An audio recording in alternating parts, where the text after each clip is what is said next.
हम जहाँ पे मौजूद हैं और जिस इलाके में हैं, ज़िला बिहार का कैमूर है। कैमूर की अपनी पहचान है। कैमूर की पहचान क्या है? तो कैमूर की सबसे बड़ी पहचान है कि ये धान का कटोरा कहा जाता है। ये ज़िला धान और गेहूं की बहुत बड़े पैमाने पे यहाँ पे खेती होती है। और बिहार में जो धान चावल की जो ज़रूरतें होती हैं जितनी, उसकी कई भाग को ये पूरा करता है।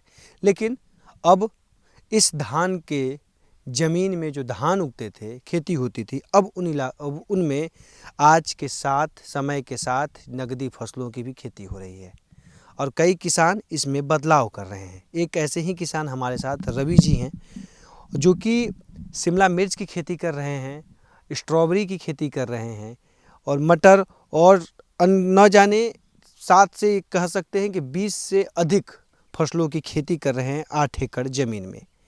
कैसे रवि जी का ये सफ़र शुरू होता है और क्यों इन्होंने इस धान और गेहूं से हट के अब शिमला मिर्च, स्ट्रॉबेरी की खेती करने का निर्णय लिए, इन्हीं सब चीज़ों को लेकर हम बात करेंगे। वैसे तो रवि जी किसान जो है बिहार कैमूर ज़िले के किसान हैं, वो धान गेहूं के अलावा कुछ सोचते ही नहीं हैं। अभी भी बातें जब होती हैं तो कहते हैं कि ठीक है, यही हमारी ठीक है, हमारे लिए ठीक है। लेकिन ये जो चीज़ें आपकी रही, कैसे हुई, कैसे आप आए, क्या रहा कहानी, थोड़ा सा बताइए और परिचय किया आपका। जी नमस्कार। मैं रविशंकर सिंह, ग्राम कुतमनपुर मोरवा, प्रखंड चांद, जिला कैमूर, बिहार का एक सामान्य किसान हूं, जो परंपरागत खेती को करते हुए मैं आज यहाँ तक पहुँचा हूँ। जैसा कि आपने कहा कि इसकी पहचान कैमूर की धान के कटोरा के रूप में है और लोग इसी में अपने रमे हुए हैं और अच्छा करते हैं, फिर आपने कैसा बदलाव क्यों किया? आपका ये बिल्कुल कथन सही है। बहुत पुराने समय से हमारे यहाँ प्रकृति जो है बिहार में, ये धान गेहूं के लिए उपयुक्त रहा। हमारी ज़मीन, हमारे पानी की सुविधा और यहाँ के लोगों की मेहनत, सूझबूझ, हमारे पूर्वज इसको अच्छी तरह से अंजाम देते रहे। यहाँ तक कि बहुत सारी धान की वैरायटी हमारे कैमूर में उपजाई जाती है, मोटे धान से महीन धान तक, और जिसमें यहाँ के बासमती चावल का तो कैमूर के चावल का है चर्चा है। लेकिन रविशंकर जी का कहानी क्या है? जी, नाम के साथ आपने इसके कुछ नया सब उदय कैसे बिल्कुल फसलों का बिल्कुल नया करवाया? मैं उसी बात पे आ रहा था कि इतना सब कुछ होने के बाद, एक कैमूर का चावल के लिए पहचान होने के बाद भी मुझे ये लगा कि जो किसान जो ट्रेडिशनल काम कर रहे हैं, अब समाज में बदलाव है, लोगों की ज़रूरतें बदल रही है, अलग अलग तरीके के अनाज, फल, सब्जियों की ज़रूरत है। क्योंकि हम लोग इतने दिनों से जो हरित क्रांति आई, उसके बाद पेट भरने के लिए हम लोग किसानी करते थे। अभी क्या है कि कुपोषण को बचाने के लिए हमें एक अच्छी विटामिन मिनरल्स भी हमारे शरीर में जाना चाहिए।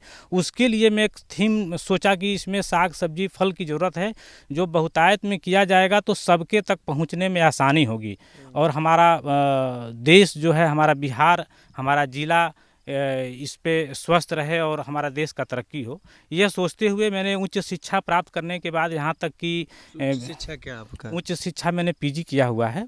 इलाहाबाद यूनिवर्सिटी का मैं प्रोडक्ट रहा हूँ। वहाँ मैं आपको साइंस से मैंने इंटरमीडिएट किया और उसके बाद मेडिकल की भी कुछ दिन तैयारी किया। उसके बाद फिर मैंने सिविल की भी तैयारी की कोशिश किया, लेकिन हमारे परिवार में हमारे पिताजी अकेले थे और उनका असामयिक निधन के कारण मौका नहीं मिला। फिर मुझे खेती की तरफ आना पड़ा, परंतु खेती में मेरा मन नहीं लगा, चूँकि मैंने बचपन से ही बाहर में रहकर पढ़ाई किया और फिर बीएड किया।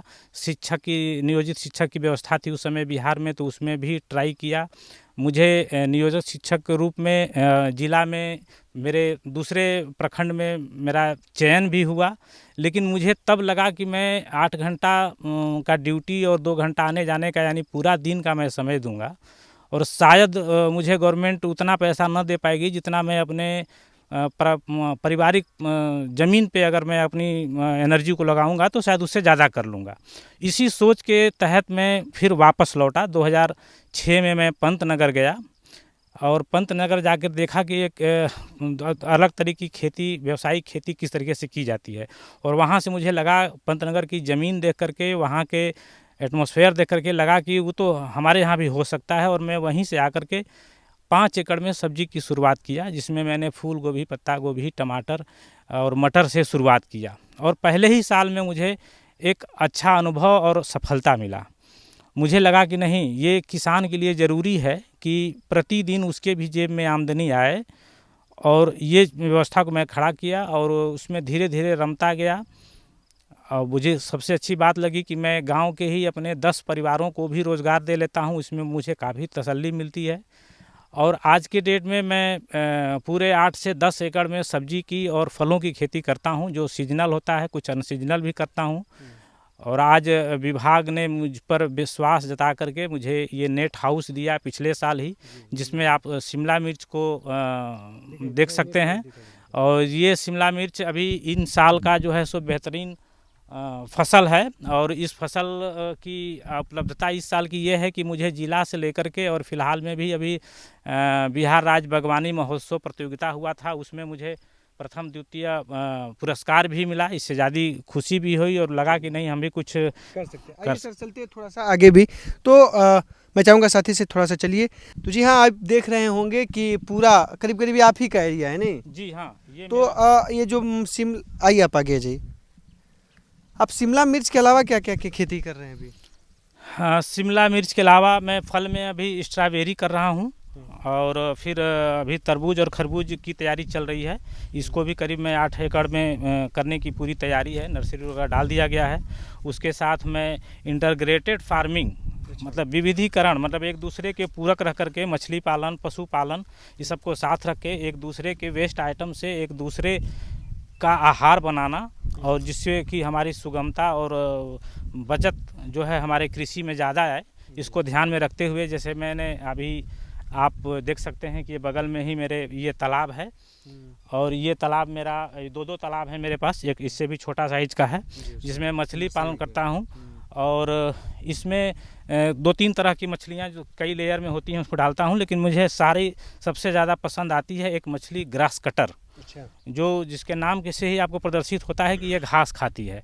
और मेरे साग सब्जी में बहुत सारे घास या पत्ते फलों के मिलते रहते हैं, तो हम उस घास के जो भी वेस्ट आइटम होता है, खरपतवार होता है, उस तालाब में डालते हैं, जिससे मछलियाँ जो है बिना खर्च के ही तैयार हो जाती हैं। तो ये मेरा आमदनी हुआ, ये एक्स्ट्रा कह लीजिए।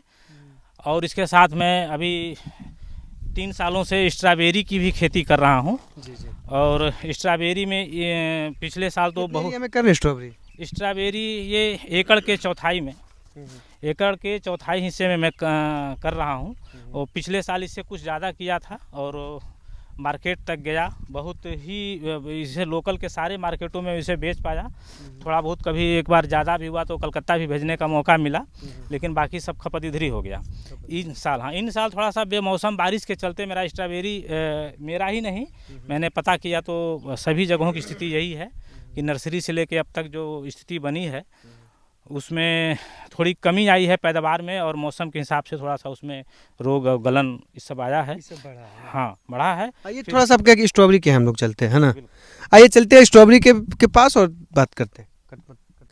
तो हम आगे इनकी स्ट्रॉबेरी के यहाँ करीब करीब हमको लग रहा है 8 एकड़ का पूरा एरिया है, और सब हमको लग रहा है एक ही जगह पे है जमीन आपका, है ना? एक ही जगह पे है, बीच में सड़क है, उसके बाद इस पार उस पार है। सब आप ही का है? जी हाँ। यहाँ पे स्ट्रॉबेरी आप लगा रखे हैं? जी हाँ, स्ट्रॉबेरी है। ये अभी तो आज ही इसका सुबह में तोड़ाई हुआ है। आप इधर आ जी भैया, आप हेयर आओ तो चलो ऐसे कि सूर्य भगवान खमनी का पड़ेगा। चलो जी भैया। अभी आज ही सुबह में स्ट्रॉबेरी की तोड़ाई हुई है, इसलिए पका फल तो नहीं दिखा पाएंगे, और बारिश चूँकि 4 दिन पहले ज़बरदस्त हुआ है, लेकिन ये स्ट्रॉबेरी है मेरा। नज़दीक से दिखाइए स्ट्रॉबेरी को जी, है ना। और ये बहुत ही मनपसंद ये फल है, लोग बहुत पसंद करते हैं और बहुत आश्चर्य करते हैं कि ऐसे ज़मीन में और ऐसे क्लाइमेट में ये कैसे हो जाता है। फिर भी मुझे ये तीसरा साल हुआ और मैं भी नहीं सोचता था कि स्ट्रॉबेरी मेरे यहाँ होगा, लेकिन मैंने इसको पिछले साल बहुत ही सफलतापूर्वक पैदावार भी किया। और इसका ये बताइए, तो ये गांव वाले जब किए होंगे तभी भी कुछ लोग पूछते हैं कहाँ है? हाँ, अभी भी है, लेकिन इसमें लोकल इलाका को एक मुहिम छेड़ा, और बल्कि इसको गांव इसको पहुंचवाया साइकिल से, और लोग पूछते थे, कोई इसको कीवी फल बोलता था, कि कोई इसको लीची बोलता है, कुछ अपने तरह से। अभी कोई लोग बोलता है इसको भैया छील के खाना पड़ेगा, कैसे खाना पड़ेगा, तो आश्चर्य होता है लोगों के लिए। लेकिन मैं धीरे धीरे लोगों के अंदर जागरूकता कर दिया, और लगता है कि मेरे गांव के लेबर तक इसको खाए हैं, जो कि बहुत लोग आज तक पैसे से खरीद के भी नहीं खाए होंगे। लेकिन मेरे इस खेती करने के तरीके से और गांव में लोग रहने से, हमारे यहाँ काम करने से बहुत लोगों को पसंद आया और बहुत लोग खाते भी हैं। मतलब स्ट्रॉबेरी के जहाँ पे पौधे इस बार खराब हो गए वहाँ पे आपने बीन्स लगा दिया। जी हाँ, पौधों में इस साल कई बार बारिश हो चुकी है और इसके चक्कर में जो है थोड़ा ख़राब होते गया, तो मैं उस जगह को भरने के लिए इसमें बीन्स डाल दिया। ये भैया इस समय तो सरकारी नौकरी लग रही है टीचरों की, बड़ा डिमांड है, आपने उस समय छोड़ दिया था। आप भी रहते तो शायद आपका 30-35 हज़ार तो रहता ही शायद, 20,000 से तो ऊपर ही रहता है। हाँ नहीं, आज जो भी मेरे साथ के लोग हैं उनका भी करीब 45,000 रुपया सैलरी है, क्योंकि मैं हाई स्कूल और मिडिल में ही फाइट कर रहा था जी। तो, लेकिन आज भी पछतावा नहीं है। 45,000 है तो आप बता रहे हैं, तो पछतावा है या मतलब? बिल्कुल आज के डेट में तो और ही पछतावा नहीं है। उस समय तो कुछ हो रहा था, कुछ लोग कहे कि सरकारी नौकरी आपने क्यों छोड़ रहे हैं, ये भविष्य है, आप काम नहीं भी कीजिएगा, ऐसा कुछ नहीं है। तो मैंने कहा था कि नहीं, जिस काम को भी मैं करता हूं तो तल्लीनता से करता हूं, लगन से करता हूं। अगर मैं शिक्षक भी होता तो शायद उस क्षेत्र में भी कुछ अपना एक मुकाम पहचान बनाता। तो 45,000 वाला आपको भी लगता है अफसोस के? अब नहीं लगता है, क्योंकि मैं खुद ही अपने फील्ड पे 60 से 70 हज़ार रुपया पर महीना अपने वर्करों को, सहयोगियों को देता हूं, जो हमारे खेती में सहयोग करते हैं। 8 से 10 परिवार जो है मेरे यहाँ खटता है, रातों दिन यहाँ लोग रहते हैं। इसकी निगराई गुड़ाई से लेकर के दवाई सब लोग करते हैं। 10 लोगों को आज मैं रोज़गार दिया हूँ। 60 से 70 हज़ार रुपया प्रति महीना मैं खुद ही देता हूँ और मुझे इसमें खुशी मिलती है। शायद मैं 40,000 रुपया 45,000 रुपया पाता तो सब मैं खुद ही खुश रहता, लेकिन आज मैं 10 परिवारों को खुश किया हूँ, इसलिए मैं उस सर्विस से अपने आप को अच्छा समझता हूँ। आने वाले समय में ये मेरा पैमाना और बढ़ेगा, खेती में और भी सारे आविष्कार किए जाएंगे और इस क्षेत्र को में मैं और नए नए कदम से जोड़कर नई फसलों। कितना हो जा रहा है आपका महीना या सालाना, पूछ सकते हैं अगर बताना हो तो? बिल्कुल देखिए, महीना तो निश्चित इसलिए नहीं होता है कि कोई किसी फसल का अंत होता है, किसी का शुरुआत होता है, खर्च लगते हैं, समय लगता है। कोई भी फसल जो हमारे यहाँ 45 से 50 दिन के बाद ही पैसा देता है, तो हमेशा इस खेत में कुछ न कुछ होते रहता है। लेकिन अगर हम एनुअल इनकम कर दें तो हमको समझ लीजिए कि अगर हम पूरी ग्रोस इनकम अगर हम कहेंगे तो 18 से 20 लाख रुपया साल भर में जो है हम इससे निकालते हैं, ये 8 एकड़ खेत से। शुद्ध कमाई है जी नहीं, शुद्ध कमाई के बाद इसमें अगर खर्चे पूरे निकाले जाएँ तो करीब 10 से 12 लाख रुपया हो जाएगा, अगर कोई बाहरी अटैक या मौसम का इस तरह से ना हो तो इसमें कोई दो राय नहीं है। और बाकी जो हम लोगों को काम किए हैं उनके भी घर में। शिमला मिर्च कितना टूट जा रहा है इस समय? इस समय मेरा प्रतिदिन 50 किलो से 1 कुंटल के बीच में रहता है, जैसा डिमांड होता है। स्ट्रॉबेरी का कितना करीब आप जो बता रहे हैं? हाँ, ये नहीं, 1 एकड़ का चौथा हिस्सा 25 डिसमिल में ये लगाया हुआ था। 1 बीघा का? हाँ जी, कुछ नुकसान इसमें हुआ है। 1 बीघा में कितना का बेच ले रहे हैं स्ट्रॉबेरी? 1 बीघा में अगर पूरा सीजन ये मार्च के अंत तक चलेगा, ये अगर मौसम साथ दिया तो ये अप्रैल में भी कुछ दिनों तक जा सकता है, 15 तारीख तक। तो इसका अगर हम पूरा अगर ढंग से अगर हो जाए तो 1 बीघा में 5 क्विंटल ये स्ट्रॉबेरी निकल जाता है। पूरा सीजन में? जी हाँ, पूरा सीजन में निकल जाएगा। और इसकी हाँ रेट की बात रही तो ये दिसंबर महीना से टूटना शुरू होता है, क्योंकि इसकी सितंबर के अंत में और 15 अक्टूबर तक इसकी रोपाई उत्तम मानी जाती है। तो उसके हिसाब से मुझे दिसंबर महीने के अंत में इसका फल निकलना शुरू होता है। उस समय उसका रेट बहुत महंगा होता है। 250 ग्राम का बॉक्स हम लोग बनाते हैं, जिसमें कि आपको ये 100 रुपये का 80 रुपये का बिकता है ये। और थोड़ा सा मौसम इसका फलन बढ़ जाएगा, अभी टेम्परेचर बढ़ेगा तो ये फिर इसका रेट गिर जाता है, पैदावार बढ़ जाती है थोड़ा सा तो इसका रेट गिर जाता है। तो उसके हिसाब से लास्टली इसको हम 120-150 रुपया केजी, मतलब 350 से 150 रुपया केजी तक इसका रेट मिलता है पूरे 3 महीने के अंदर। जी हाँ, तो ये है रविशंकर जी, खेती कर रहे हैं और खेती में बदलाव किए, परंपरागत खेती कर रहे हैं और घर से एक अच्छा खासा ज़मीन था, खेती से पूरा परिवार ही नाता रखता था। लेकिन इनका बचपन से नाता खेती से नहीं बल्कि शहरों में था। शहर में जीवन जिए, सब कुछ किए, पढ़ाई उच्च शिक्षा हासिल किया, लेकिन आखिरकार गांव में आ गए। टीचर के लिए नौकरी का भी ज्वाइनिंग आया, लेकिन उसको अस्वीकार करके खेती में आज किए हैं और शायद उस सैलरी से कई गुना ज़्यादा ये सालाना की इनकी कमाई है। तो यही चीज़ है कि बताने का और इनकी कहानी को दिखाने का कि आप अगर खेती कर रहे हैं करिए, लेकिन थोड़े से समय के साथ उसमें बदलाव करिए। बदलाव यानी कि अब वैसे भी फसलों की खेती करिए, व्यावसायिक फसलों की खेती करिए, जिससे आपको महीने का या रोज का कुछ न कुछ पैसा आता रहे, तभी जीवन की गाड़ी बेहतर चलेगी। अब कैमूर ज़िले में जो धान का कटोरा की जिसकी पहचान थी, अब उस भूमि पे विदेशी फलों की भी खेती होनी शुरू हो चुकी है और उसमें भी स्ट्रॉबेरी इन दिनों कैमूर ज़िले में बड़े पैमाने पे किया जा रहा है। कई किसान जो हैं इसकी खेती कर रहे हैं। तो और भी तमाम चीज़ों को लेके हम आपसे मिलते रहेंगे। तब तक के लिए दीजिए इजाज़त। नमस्कार। अगर ये वीडियो आपको पसंद आया है तो इसे लाइक ज़रूर करें। अगर चैनल अभी तक सब्सक्राइब नहीं किया है तो कर लें और नोटिफिकेशन पाने के लिए बेल आइकन भी दबा दें।